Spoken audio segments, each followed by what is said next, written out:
But why 209? Why are we doing 209 for the build? I want to know, like they had to talk about this, right? Like they were like, yeah, we're going to build a level 209 character. Why does everyone recommend Hand of Melania? Stop it. It's just, God, like the weapon art is so bad in PvP. To this end, we recommend the Fingerprint Stone Shield. No.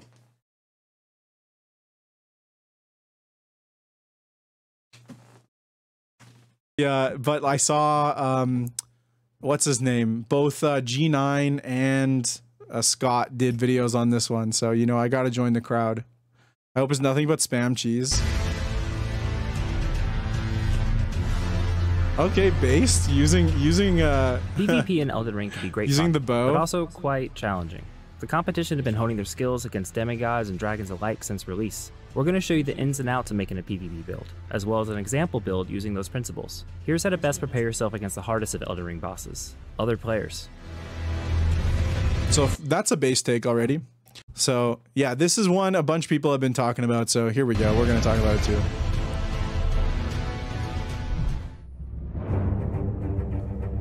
Elden Ring is super flexible, so there are a ton of viable... I want to see them teaching people how to press L2, yeah. Homie lost to someone using Godslayer Greatsword, and then it said it is also extremely challenging.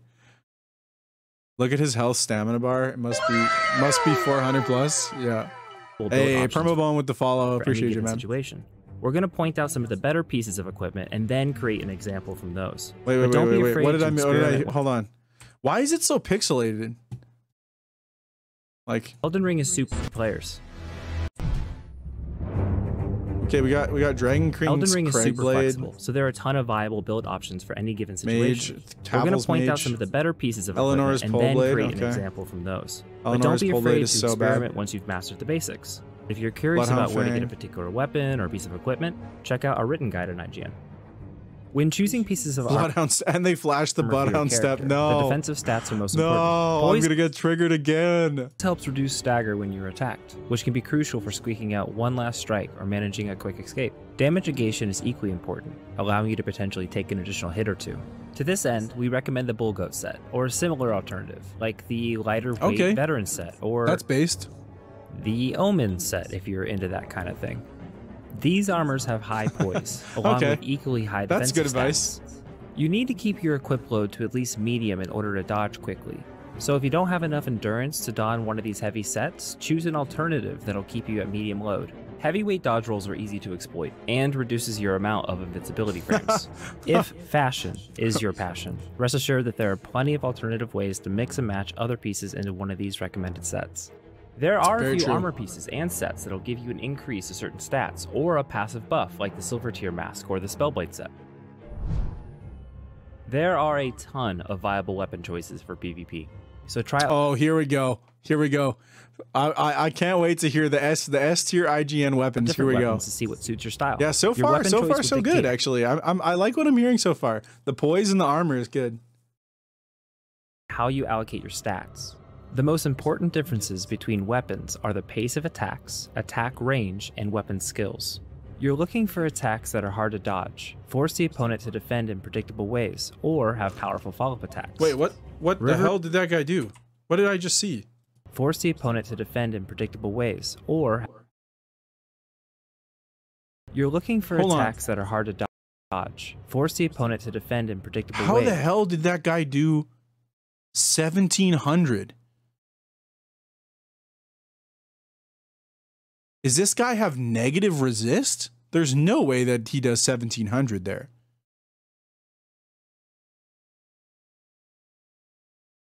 Right? Or that guy's got to have that. He's literally got to have like no armor plus have powerful follow-up attacks. Rivers of Blood, for example.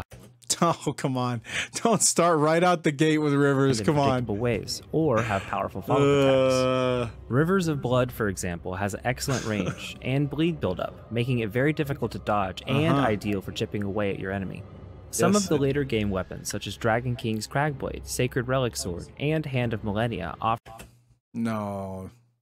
the later game weapons, such as So I actually respect the Dragon King's Cragblade. I don't think it's actually that good, but at least it has range, Dragon right? King's Cragblade, Sacred Relic But Sacred Relic Sword in PvP? Sword, and Hand of Millennium. Isn't Sacred Relic is just a regular greatsword? Yeah, off. What, and why does everyone recommend Hand of Millennia? Stop it. It's just, God, like, the weapon art is so bad in PvP.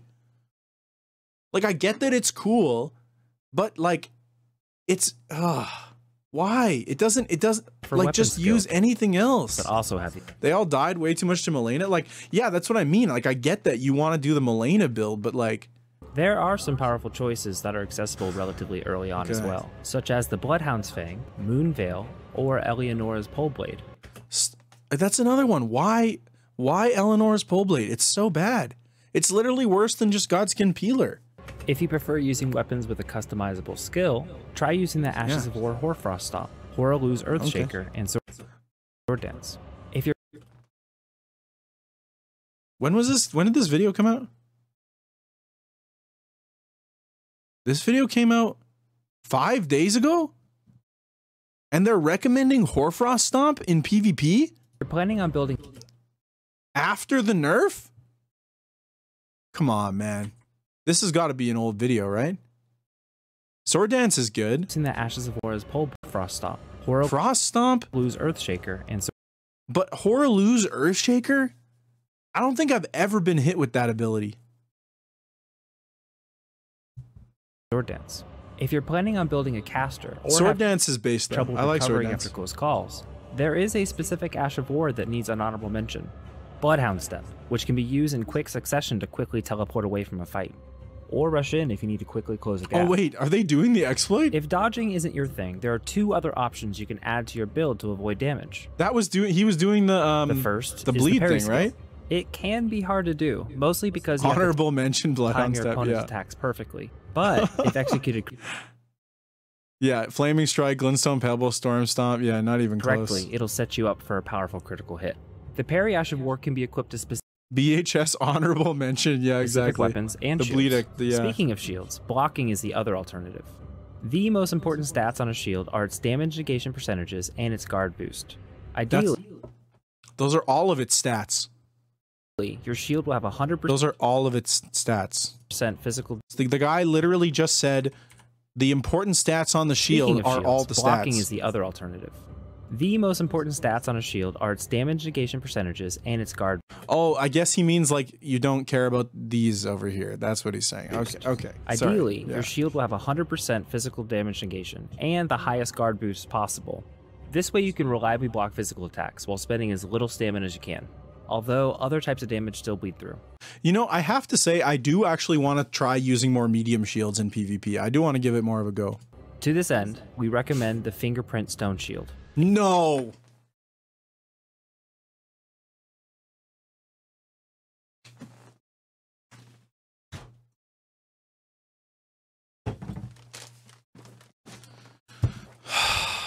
What's the views on this? Yo, how come this only has 35,000 views? What the hell? I'm really glad it only has 35,000 views. Is this like a re-upload or something? Why would you recommend that people use the fingerprint shield? It can outright counter some people's narrow physical builds if the shield, although other types of damage still bleed through. I literally went and got a snack because I just need... Hold on. I literally need to cope while I watch this. To this end, we recommend the Fingerprint Stone Shield. It can outright counter some people's narrow physical builds Narrow physical builds, he said. if the shield is maxed out and you're using the Great Shield Talisman. No. Not with the Great Shield Talisman too. Once you've chosen your armaments, level them up as high as possible to increase their base damage and their skills damage. The additional power is crucial. Staffs and seals are technically armaments, but they can only affect sorceries and incantations. Speaking of which, although you could use both, the number of stat points needed to efficiently use sorceries and incantation is drastic. So in most cases, it's better to choose one of these two spellcasting options to support your build. Incantations are generally the stronger choice. They have better buffs, along with a diverse set of viable spell options. Flame Grant Me Strength and Golden Vowel's attack buffs stack with each other, for example. Another great combo for incantation users is Fire's Deadly Sin and Blood Flame Blade. Oh yeah, this is the exploit, right?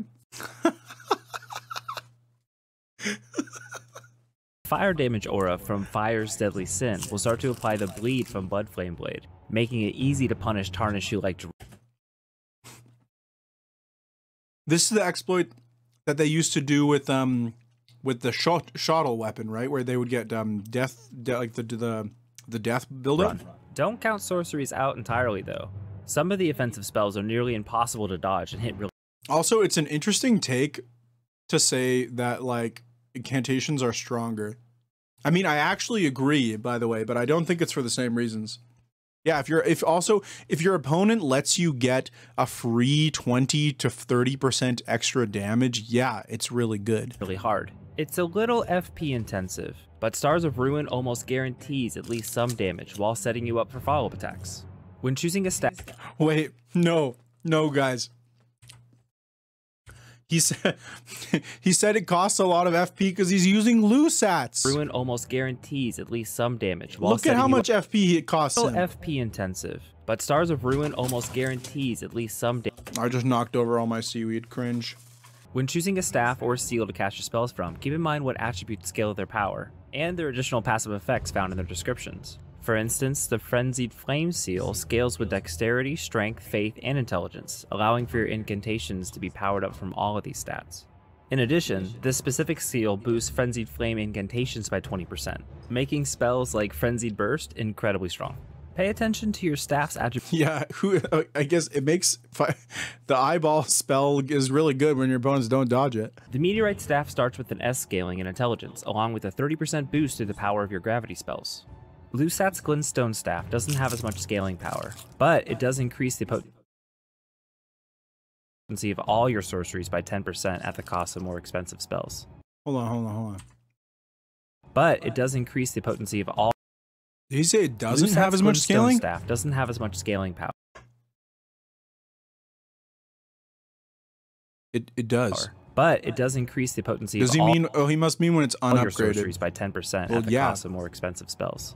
Also, there are a lot of intelligence weapons that, when combined with sorceries, can be devastating, such as Moonveil and the Dark Moon Greatsword. One last thing to note, a lot of sorceries and incantations can be charged by holding down the casting button. Charged spells do more damage, and can increase their range at the cost of an increased spellcasting time. Use this to throw off an opponent's dodge timing, or cut your cast short for a quicker recovery. Okay. Sure. Just like with your weapon choice, there are a lot of good options to pick for talismans. Here are just some of our That favorites. last part was fine. If you're building a caster, the Radagon's icon increases your casting speed as if you had 30 more points in dexterity. If It's you actually find yourself 40. focused on your weapon skill, the Shard of Alexander boosts its damage by 15%. The +5 to Vigor, Endurance, Strength, and Dexterity from Radagon's Source Seal Level more than makes up 209, for the yeah. 15% increase in coming damage. Especially if you prioritize HP with other great talismans, like the Erd Tree's Favor +2 or the Crimson Amber Medallion. The Bull Goat's talisman increases poise by a staggering 33%. All good recommendations the so Great Jar's far. Arsenal provides a 19% increase to the max equip load, allowing you to use heavier armor and weapons. All good Finally, the ones. Dragoncrest Great Shield talisman decreases all the physical damage taken by good one. 17%. You won't be able to choose all of these, but try to find the ones that suit your style the best. Okay, yeah, that There was are a good. few things to keep in mind when choosing your stats for PvP. Mind is important in relation to how much you rely on your skills or spells to do your damage. Take note of how many times you can use Bloodhound's Finesse or Stars of Ruin, and then choose your amount of mind to accommodate a certain amount of uses. Vigor reigns supreme and should be your Why use Radon at our level RL 200 plus? top Great priority. question. Great question. Being able to By the way, I'm literally planning to make a video for TikTok about why I was wrong about Radagon Source Seal. Why is buffing Taboo in Elden Ring on the norm in DS3? There's a good reason. Number one, the buffs are not equally distributed as they were in Dark Souls 3. So on a magic build in Dark Souls 3, if I understand it correctly, you're going to probably have to ask someone who knows the meta better, but this is what I've heard, is that you know, if I'm a mage, at the beginning of the fight, I'm probably going to do sorcerer's, like, you know, the buff spell on my weapon. Because that's like, mathematically, it makes sense. Almost all of the weapon buffs, like the actual weapon buffs, are very bad, excluding seppuku. If we were living in a meta in a world where it was normal for like every build to throw on a buff or two, then that would make sense. But like magic builds, you don't buff. Strength builds, you don't buff. And like you can use some consumable items to like equal it out. If I see my opponent is using fire's deadly, or flame grant me strength or whatever, I'll pop the consumable that gives me 10% resistance or something. But like that's where my buffs end. Also, if I understand it correctly as well, there are more stacking buffs in Elden Ring, and the buffs, so like it's really easy to get like, and also remember, buffs are multiplicative, right? So if you have a 10% buff and then a 10% buff, you're getting a multiplied amount. It's not 20% of your base, right? It's like 10%, and then you get 10% more of the number generated from the 10%. They each like go up. Does that make sense? So if you stand there and you let your opponent get off like 6 buffs, they're going to kill you in one hit, right? Like they're just going to kill you in one hit. And in Dark Souls 3, if I understand it right again, you couldn't really buff enough to get to a point where you're going to one hit your opponent anyway. You know what I mean? Like, are you going to let me stand there and like, I'm going to use flame grant me strength. I'm going to use the black flame strength. I'm going to RKR my greatsword. You know what I mean? Like, you're going to let me do all that stuff, and then I'm going to crouching R1 you, and you're going to die in one hit, right? Like, it's just, I don't know. It's very, very unequal. Especially faith builds get a bajillion buffs in this game. Needed for you to carry all of your gear and stay within a medium weight load. Using talismans to increase your weight capacity won't come with the increased stamina that endurance does. Strength and dexterity should both be proportionally invested in relation to what stats your weapons scale with, but each comes with its own unique benefit. You could like kinda one hit, because there were a decent amount of 2-hit combos, but I see what you're saying. Oh, okay. Yeah, I hear that. This is your casting time. So hybrid build cast. But also, if I understand it right, even in Dark Souls 3, it was like 1 or 2 buffs. You know what I mean? Like 1 to 2 buffs is like what is accepted. As soon as you go to 3, it's like, as soon as you go past 3, it's like opponents gonna start opening up on you. Your strength score there's just increases by 50%. The truth is that we don't need more damage. Like, also increasing that weapon's damage. You can one-shot, two-shot people easily in this game with no buffs. Intelligence and faith, like strength and dexterity. If anything, I think everybody should be using the frickin' crab so that the games last just a little bit longer. Maybe they go to 3 hits instead of 2. Most often a binary choice. Depending on what kind of casting you choose, along with how much you'll depend on casting, will dictate how many points to allocate towards these stats. Note that even buff spells are empowered by a higher related casting stat. The only PvP related benefit Arcane provides is with weapons that specifically scale off Arcane. The additional blood, madness, poison, or sleep damage scales off the amount of Arcane you have, but only with weapons that also scale off Arcane. When considering your Flask of Wondrous Physic options, know that PvP fights won't always last that long, and you won't always have it available in every fight. Use it for a quick boost to your power by choosing one of the Crystal Knot tiers to increase the stat by 5, along with one of the Shrouded Crack tiers for a more specific type of damage. Stamina is needed for every weapon swing, so the 15 stamina per second recovery from the Green Burst Crystal tier is nice to have. Rather go into the fight with some additional defenses? The Opaline Bubble tier can absorb most of the damage from your opponent's next attack. The Crimson Bubble tier heals you for 30% of your maximum HP once you drop below 20%. If you have a lot of HP, using both the Crimson Crystal tiers to heal all of it in one potion is also useful. No. Why recommend the healing? Don't do that. Please don't do that. Don't do the freaking healing. Now that we've laid out the principles for crafting an efficient PvP build, let's put one together. In this build, we're taking advantage of the bleed build-up mechanic as a faith caster using dex weapons. In this build... Wait, let's look at the build. Yeah, just heal the full forehead.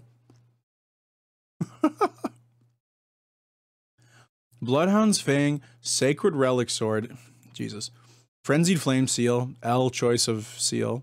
Crimson and Opaline Bubble Tears. Okay, sure. Yeah, just be a Chad and just fully heal.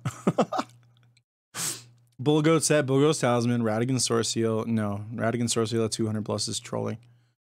Erdtree's Favor, Great Jar's Arsenal. Sure. Blood Flame Blade, Flame Grant Me Strength, Golden Vow, Fire's Deadly Sin. Oh, he's gonna do the Blood Flame Blade glitch. Frenzy Burst, Hold Bolt, Ezekeen's Decay, Barrier of Gold. Sure. We're taking advantage of the bleed buildup mechanic as a Faith caster using dex weapons. The curved Greatsword Bloodhound's Fang has blood loss buildup, but can be improved with the Blood Flame incantation, which also... I just can't... I want to know why in the heck that guy takes 1700 damage there. That's damage. psycho. The fire damage is buffed with the Flame Grant Me Strength incantation, which also increases physical damage. This physical damage buff stacks exponentially. They got all these invocations. Yeah, they don't... Well, they don't have any that can combo cast into each other. With Golden Vow, which applies a damage and defensive buff Bull-goated. simultaneously. This defense is backed up by our equipment. With the damage negation and poison... That's actually fun. I'm writing that down. I'm, what is that? Bull-goated. That's a really good emote idea. I'm stealing that. The bull-goated emote. Thank you. The Bullgoat set complement... I'm gonna have the Bullgoat's helmet, and then it's gonna say goated over top of it. That's a great emote. This combination brings us to 133 poise. There you go. The maximum Austin. without consumable items like Balachin's Blessing. Radagon... No, okay. The Bullgoat set, complemented by the Bullgoat's Talisman. This combination brings us to 133 poise, the maximum without consumable items like Balachin's Blessing. Oh, okay, okay. They didn't say use it, though. Radagon Source Seal's benefits are too good to pass up, so our Wondrous Flask is mixed with the Crimson and Opaline Bubble Tears, giving us defensive buffs to help mitigate its negative effect. Erdtree's Favor +2 also helps mitigate Radagon Source Seal's deficits by providing more HP, and comes with additional stamina and equipped load. That, combined with Great Jar's Arsenal, makes our tanky build comfortably sit at a medium load. Don't use... I don't know, why do people like Frenzied Flame Seal? Why do people like that? Flame Seal is chosen for its dexterity scaling, along with the added buff to our range incantation, Frenzied Burst. Oh, it has dexterity scaling? What's the dex scaling, though? It can't be higher than D, and right? dexterity are the priority, followed by a high faith and mind to support the many buff and offensive spells in the build. The intelligence are... But why 209? Why are we doing 209 for the build? Like the Arcane and endurance stats are resting at the amounts needed for the necessary... I want to know, like they had to talk about this, right? Like they were like, yeah, we're gonna build a level 209 character. Why 209, dude? There are requirements of our spells and equipped load. Our armaments have... We're gonna have to look at the comments after this one, by the way. So we invested a few points in it as well. As for our other incantations, Swarm of Flies combines well with the Hemorrhage... Did I just see that that guy took 3k damage?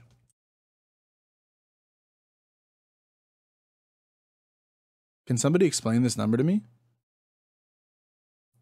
Points in it is... How does he have 3k? Is he healing? Did he heal? There's no way he has 3k HP. I think that's literally impossible. As well. As for our other incantations...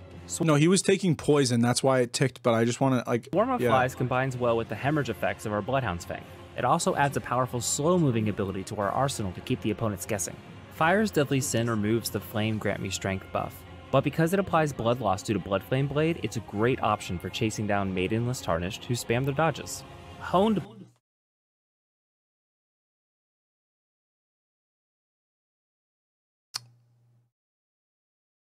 just gonna let him say that one again. Flame Blade, it's a great option for chasing down Maidenless Tarnished who spam their dodges. Honed Bolt Blade, it's a great option for chasing down Maidenless Tarnished who spam their dodges. Blood loss due to Blood Flame Blade, it's a great option for chasing down Maidenless Tarnished who spam their dodges.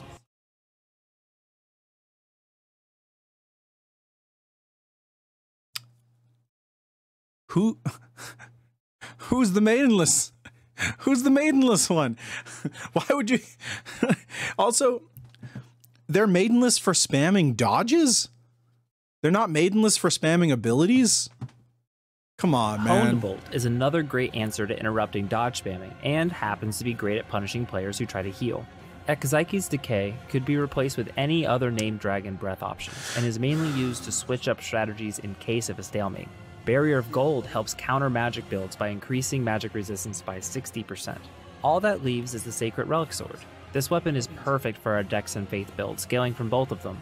Its Wave of Gold skill is devastating. Powerful, has a knockback effect. It's All that leaves not the Wave of Gold, guys, not the Wave of Gold. This is the Sacred Relic Sword. This weapon I like that this is my favorite thing is this guy, the first clip he shows, the guy just easily dodges perfect it. For our Look at Dex this. 60%. All that leaves is the Sacred Relic Sword. This weapon is perfect for our Dex. He just dodges right through it. Like what? It's devastating, bro. Faith build, scaling from both of them. Its Wave of Gold skill is devastatingly powerful, has a knockback. I've got clapped by Sacred Relic as an invader, sure, as an invader, as an invasion and as an invasion support strategy, sure, that could work. Regardless of what build you choose to make, determining the pace of combat is crucial. Using slow-moving abilities like the Swarm of Flies incantation or the Wave of Gold skill are great ways to force your opponent to react in ways that you Flies incantation or the Wave of Gold skill are great ways to force your opponent to react. I thought opponents somehow had 800 HP. Follow up with faster options like a dash attack or Bloodhound's Finesse to take advantage of the predictable dodges that come after. You could also move forward with these slow-moving roll catch there to close the gap if your strength lies in a melee strategy, like this one. You'll want to apply buffs right before the fight, but they don't last forever. Look for opportunities to reapply them mid-fight when they run out. Once you've practiced for a while, consider rearranging your spells to make switching them easier to do while in combat. Your build has to be able to answer for the array of other builds. The best PvP players will have options against the many strategies you'll potentially face. With these tips, we hope you'll be farming fellow Tarnish for runes. Like what? This is what I mean. What is going on? Why is this guy hitting for 1300? Strategies you'll potentially face. With these tips, we hope you'll be farming fellow Tarnish for runes and rune arcs in no time. Like, are these guys running, like, is this guy have negative resist? Why is he hitting for 1300? In PvP, or where your favorite place to fight is. For more on Elden Ring, be sure to check out our sorcery build guide for a more spell-focused character. Or our guide on how to unlock the secret endgame area of Mikula's Haligtree. Or our guide on how to unlock the secret endgame area of Mikula's Haligtree. Bloodhound's Fang Rex with high dex. Okay, keep it guess I'm sleeping on it. But that guy literally had 900 HP. Oh yeah. Let's go to the comments. Let's go to the comments. That's right. Okay, here we go. Fighting Cowboy right in here. Hold on, I'm gonna yeah, there we go. That'll help you read it a little better. This is quite possibly the single most uninformed piece of content I've seen on Elden Ring. Honestly, an achievement. Y'all should be proud. I mean, that's definitely an overstatement. They got the poise stuff right, guys. They got the poise stuff right. Oh, Ouroboros is in here.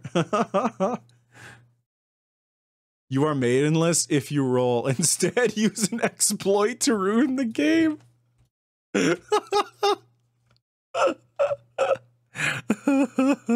This guy.